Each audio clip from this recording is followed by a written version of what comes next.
सबसे पहले रूपा जी मुझे जरा बताइए आप कि मार्केट में इन्वेस्ट करने का तरीका, जो वक्त है, ये सही वक्त है इस वक्त इन्वेस्ट करना चाहिए, ये इन्वेस्टर वेट एंड वॉच में जाए इस टाइम पे? देखिए बिल्कुल वेट एंड वॉच में जाएं और थोड़ा थोड़ा इन्वेस्टमेंट करें।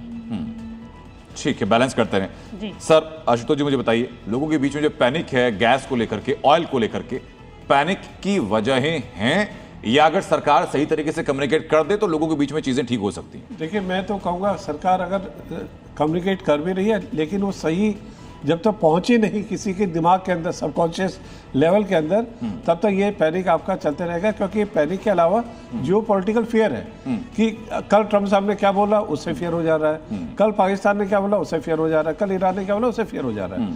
सो हमें इससे जो चिंता मुक्त अभी हो जाना चाहिए। 3 इंपॉर्टेंट चीज है सर जिसको लेकर लोग पैनिक में आते हैं। पहले पेट्रोल डीजल को लेकर के मुझे बताइए कि पेट्रोल और डीजल को लेकर क्या डरने की जरूरत है? महंगा जरूर हो रहा है पेट्रोल, क्योंकि आप इंपोर्ट कर रहे हैं, आप स्पॉट प्राइस पे खरीद रहे हैं, तो महंगा होगा। किल्लत नहीं होगी।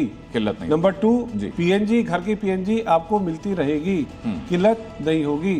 3rd, एलपीजी आ रही है, थोड़ा क्राइसिस है, उस पर संभल के खर्च करें। ठीक है सर, लेकिन ये आप मान के चल रहे हैं कि आगामी कुछ वक्त में पेट्रोल डीजल के दाम बढ़ सकते हैं? जी। कितना बढ़ सकते हैं? देखिए हमने लास्ट टाइम भी प्रेडिक्शन ये देखी थी कि 120 से 140 के बीच में कहीं हवर करेगा, लेकिन मेरे को जो लग रहा है जो यूएस अभी कंट्रोल कर रहा है, क्योंकि उसके यहाँ भी दिक्कत हो रही है। उसका अभी आपका जो गैसोलीन है वो $4 से $5 के बीच में गया है।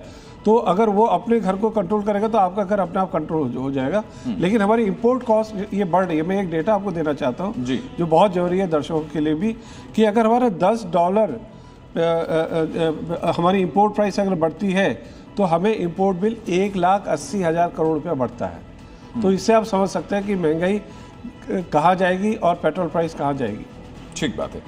विपुल जी मुझे बताइए सर, अब मार्केट में जो इन्वेस्टर हैं उनको संभल कर वेट करके सोने चांदी में इन्वेस्ट करना चाहिए? पुराने वापस आएंगे जो कीमतें हैं, या अभी खरीद लें कीमतें वापस आगे बढ़ सकती हैं? नहीं सर, हमेशा से हम सभी को यही सलाह देते हैं कि अपना पैसा बहुत सोच समझकर आपको यूज़ करना है, थोड़ा थोड़ा करके इन्वेस्ट करना है, एक साथ सारा पैसा किसी भी चीज़ में नहीं लगाना। क्योंकि लोग ये कह रहे हैं सर 2006 में जिसने इन्वेस्ट किया 2013 तक आते आते सोने वाले को नुकसान भी हो गया। वो सर डिपेंड करता है कि क्या सिचुएशन थी, लेकिन पिछले कुछ समय में, पिछले 2 साल में जो इतने तेज़ी दिखाई है उसमें कुछ प्रॉफिट बुकिंग भी आनी तय थी। ऐसा तो नहीं है कि एक ही स्ट्रेट लाइन में सब चीज़ बढ़ती चली जाएगी। तो ये हमें तो लगता है कि थोड़ा थोड़ा पैसा अपना इन्वेस्ट करते रहिए, चाहे किसी भी चीज़ में हो। एक साथ एक ही चीज़ में सारा पैसा कभी भी नहीं लगाना चाहिए, अपना पैसा सोच समझ के लगाना। ठीक है सर, बहुत बहुत शुक्रिया आप सभी लोगों का। तो चर्चा का कंक्लूजन ये भी है कि मार्केट सेंटीमेंट बेस्ड है, लेकिन आपको अपने विवेक का इस्तेमाल करना होगा। इस बात की आशंका से आप नकार नहीं सकते हो कि महंगाई का इम्पैक्ट आपके ऊपर आएगा, लेकिन संभल कर आपको रहना है, चीजें स्थिर रहेंगी, थोड़ा परेशानी जरूर हो सकती है। और सबसे खास बात है कि आज शाम 7:30 बजे ये नजरें बैठाकर रखिए कि अमेरिका अगला कदम क्या उठाने वाला है, क्योंकि उसका एक कदम अर्थव्यवस्था के लिए डिसाइडिंग फैक्टर होगा।